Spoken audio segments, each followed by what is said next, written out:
नमस्कार मित्रों, मैं डीआर सारण आप सबका मेरे यूट्यूब चैनल पर बहुत स्वागत और अभिनंदन करता हूं। मित्रों, आज देश में सर्वाधिक चर्चा का कोई विषय अगर है तो वो है धर्म, क्योंकि हमारे देश की राजनीति के केंद्र में भी धर्म अपना स्थान बना चुका है। तो स्वाभाविक है कि सोशल मीडिया के तमाम प्लेटफॉर्म्स पर इसको लेकर खूब चर्चाएं होती हैं। दो धड़ों में लोग बंट चुके हैं। कुछ लोगों का ये मानना है कि ये लोग धर्म विरोधी हैं, ये लोग नास्तिक हैं, हम लोग धर्म प्रेमी हैं, ये लोग धर्म को कमज़ोर कर रहे हैं, हम धर्म को मजबूत कर रहे हैं। ऐसी तमाम तरह की बातें और तमाम तरह के तर्क वितर्क देखने, सुनने और पढ़ने को मिलते हैं और इसको लेकर माहौल भी काफ़ी गर्म हो जाता है। और ये मुद्दा इतना संवेदनशील हो चुका है कि इस पर की गई छोटी सी बात भी बहुत तेज़ी से वायरल होती है और उसको लेकर लोगों में गर्मा गर्म बहस भी देखने को मिलती है। मैं आज जिस मुद्दे को लेकर उपस्थित हुआ हूं, मेरे सामने तस्वीर है, उसको आप लोग देख सकते हैं मेरे पीछे की तरफ।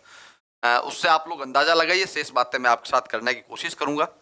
मैं आज बात करूंगा कि दुनिया में कौन आस्तिक है और कौन नास्तिक है, आस्तिक किसको माना जाए और नास्तिक किसको माना जाए। सामान्य अर्थ तो यही होता है कि जो व्यक्ति ईश्वर के अस्तित्व को स्वीकार करता है वो आस्तिक है और जो ईश्वर के अस्तित्व को स्वीकार नहीं करता वो नास्तिक है। लेकिन मेरा व्यक्तिगत तौर पर यह मानना है कि इस दुनिया में कोई व्यक्ति नास्तिक नहीं हो सकता, हर व्यक्ति आस्तिक है। वो इसलिए कह रहा हूं मैं कि लोगों के दिमाग में ईश्वर को मानने के अपने अपने प्रतिमान हो सकते हैं।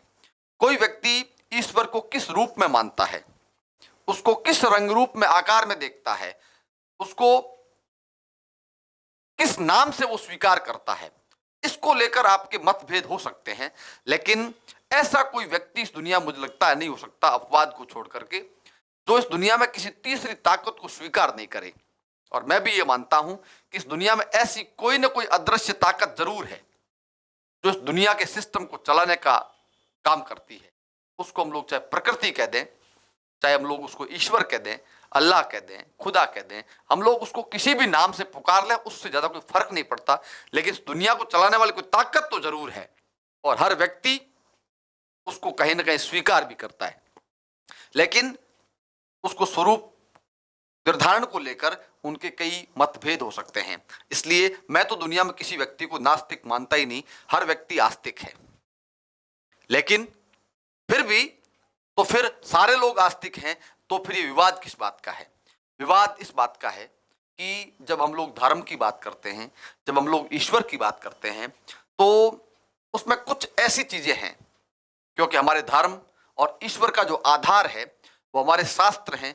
पुराने शास्त्रों में जो लिखा गया, या आज के जो धर्माचार्य हैं वो अपने प्रवचनों में, अपनी कथाओं में तमाम तरह की जो बातें कहते हैं, कुछ ऐसी बातें हैं, इस बात से इनकार नहीं किया जा सकता कि शास्त्रों में भी कुछ बातें मनगढ़ंत हो सकती हैं और कुछ ऐसी बातें हैं जिनको आज के दौर में किसी बुद्धिजीवी व्यक्ति के द्वारा स्वीकार कर लेना या मान लेना संभव नहीं है।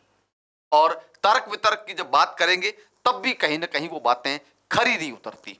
तो इसलिए ये विवाद हो जाता है कि कुछ लोग धर्म शास्त्र या कुछ बातों को तो मानते हैं, लेकिन कुछ ऐसी बातें जो हजम करने योग्य नहीं होती उन्हें वे नकार देते हैं। और जो लोग पक्के आस्थावान होते हैं, पक्के श्रद्धालु होते हैं, वो हर बात को उसी रूप में स्वीकार करते हैं, उसमें तर्क वितर्क का कोई स्थान नहीं रखते। उनको हम लोग भक्त कह सकते हैं, उनको हम लोग पक्के आस्थावान, पक्के श्रद्धालु कह सकते हैं। असल में हमारे शरीर में दो चीजें होती हैं, एक दिल और एक दिमाग। जो दिल से किसी चीज को मानता है उसके लिए तर्क वितर्क कोई मायने नहीं रखता और वो अपने आप को पक्का आस्तिक मानता है। जबकि जो व्यक्ति इस मामले में अपने दिमाग का उपयोग करना शुरू कर देता है, उसके दिमाग में कई प्रकार की चिंतन मनन और तर्क वितर्क की बातें आने लगती है, तो कई चीजों पे उनका संदेह हो जाता है जिन पर वो सवाल खड़े करता है। और वो सवाल जो होते हैं वो तर्क वितर्क को न मानने वाले या दिल से इन चीजों को स्वीकार करने वाले व्यक्ति की भावनाओं को आहत करता है। नतीजतन हम लोग देखते हैं कि सोशल मीडिया पर गाली गलौज तक होता है, एक दूसरे को अपशब्द भी कहे जाते हैं, तो ये कहीं ना कहीं अफसोस का विषय है।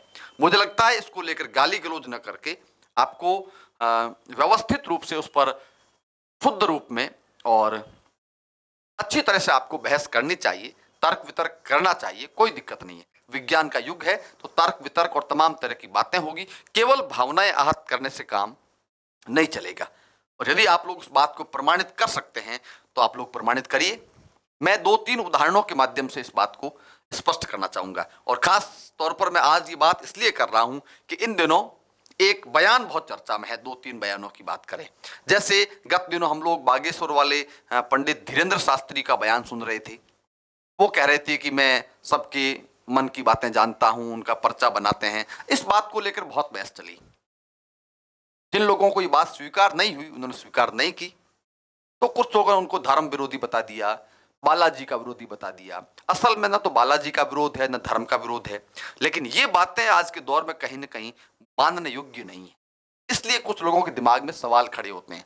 खैर, वो बात पुरानी हो गई। मैं 2 नई बातों की बात करता हूं। आप जानते हैं, इससे पूर्व एक कथावाचिका है जया किशोरी नाम से, और जया किशोरी बहुत अच्छा बोलती है, बहुत अच्छा विश्लेषण करती है, लेकिन उनका एक वीडियो है, उनका एक बयान है कि मोर और मोरनी ये संतान उत्पत्ति के लिए संभोग नहीं करते, बल्कि मोरनी जो है वो मोर का आंसू पीकर प्रेग्नेंट होती है और वो संतान उत्पन्न करती है। ये बात भी अगर कोई व्यक्ति स्वीकार कर लेता है, इस बात को कोई व्यक्ति अगर यथावत रूप में मान लेता है, तो मुझे लगता है ये अनुचित होगा। क्यों? हम लोग जानते हैं इस दुनिया में प्रकृति का जो सिस्टम है वो कभी बदल नहीं सकता। प्रकृति में संतान उत्पत्ति की एक निश्चित प्रक्रिया है, बिना संभोग के संतान उत्पत्ति नहीं हो सकती, ये तय बात है। लेकिन फिर भी इस बात को मान लेना, ये मुझे लगता है कहीं ना कहीं उचित नहीं है। और इस बात को लेकर कोई अगर व्यक्ति सवाल खड़े करता है तो उसको नास्तिक कह करके, उसको धर्म विरोधी कह करके गालियां देना भी उचित नहीं है। दूसरा, इसके बाद एक बयान इन दिनों में और चर्चा में है। हमारे बाड़मेर में तारातरा मठ के गादीपति हैं स्वामी पूज्य प्रतापपुरी जी महाराज। उनका गत दिनों से 2-3 दिन से एक वीडियो वायरल हो रहा है, जिसमें एक पत्रकार के साथ इंटरव्यू के दौरान वो लोग ये कह रहे हैं कि वो एक ऐसे अज्ञात व्यक्ति का उदाहरण दे रहे हैं कि उनके संतान नहीं थी, उन्होंने मुझसे ये बात कही तो मैंने आशीर्वाद के रूप में उनको चॉकलेट दी, और उनका पति घर नहीं था, और मैंने कहा 9 महीने में आपकी संतान उत्पत्ति हो जाएगी, आपको बच्चा पैदा हो जाएगा। और वो बात ठीक निकली। ठीक 9 महीने बाद बच्चा पैदा हो गया, जबकि वो 3 महीने बाद उनके पति घर आए थे। इसका मतलब 6 महीने में उन्हें संतान प्राप्त हो गई। ये मैं नहीं कह रहा हूं, स्वामी प्रतापपुरी जी महाराज कह रहे हैं।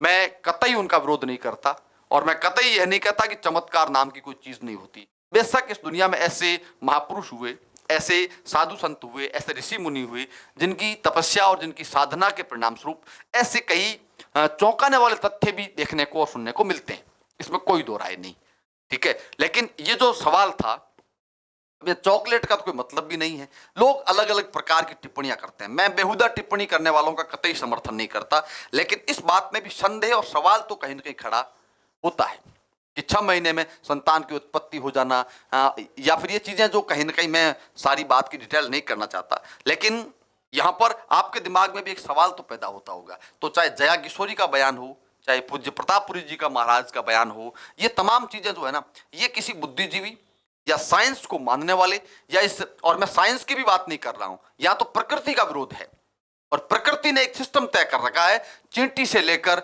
बड़े स्तर तक जितने प्राणी हैं उन सब में संतान उत्पत्ति की एक निश्चित प्रक्रिया है, और वो कतई बदल नहीं सकती।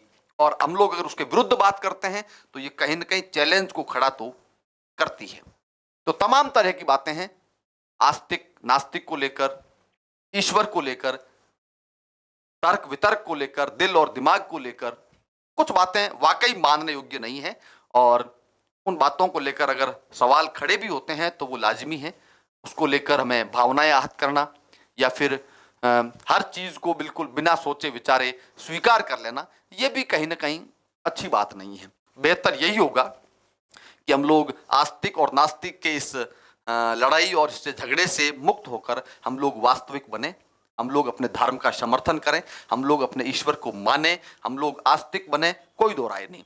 लेकिन जो चीज़ें कहीं ना कहीं हजम नहीं हो सकती, जो बातें मानने योग्य नहीं हो, उन बातों को हमें नकारना भी चाहिए, इसमें कोई बुराई नहीं है। इससे न तो कोई धर्म कमजोर होता है, न कोई ईश्वर का विरोध होता है। देखिए, ईश्वर एक वो ताकत है, उसका विरोध और समर्थन ये तो कोई मुद्दा ही नहीं है। मुद्दा सिर्फ उनसे जुड़ी हुई बातों का है। और इस बात को कहने में मुझे कोई संकोच नहीं होता कि शास्त्रों में भी कुछ ऐसी बातें आपको जरूर मिलेगी, लेकिन जो कहीं ना कहीं मानने योग्य नहीं है। इसलिए हर चीज को मान लेना या उसका अंध समर्थन करना आज के दौर में उचित नहीं होगा।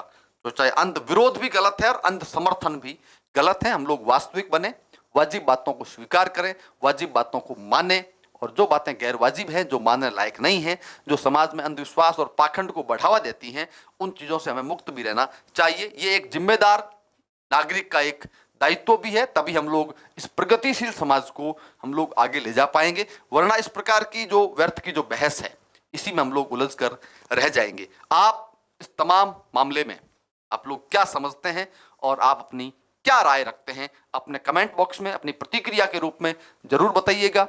धन्यवाद, नमस्कार।